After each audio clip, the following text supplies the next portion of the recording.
এই জন্যে আমি বারবার আপনাদেরকে মনে করে একটা কথা, আমার জীবন থেকে উপলব্ধি করি একটা কথা, যে একমাত্র আল্লাহ ছাড়া এই পৃথিবীতে এবং পরকালে আমাদের আপন বলে কেউ নাই। বাকি সবাই সবার স্বার্থের জন্য আছে। মানুষ মানুষের অবস্থানকেই মূল্যায়ন করে, মানুষ মানুষের অবস্থানকেই মূল্যায়ন করে।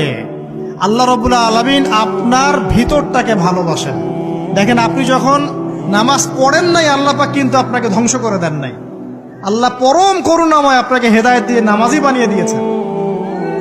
জীবনে অনেক পাপ করেছেন, ইনস্ট্যান্ট আল্লাহ পাক শাস্তি দিতে পারতেন, আল্লাহ পাক দেন নাই। আল্লাহ আপনাকে ভালোবাসেন, আল্লাহ আমাকে ভালোবাসেন।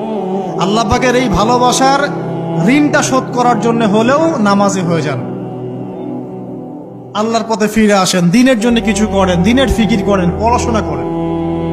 প্রিয় ভাইরা, আল্লাহ পাক তৌফিক দান করুন।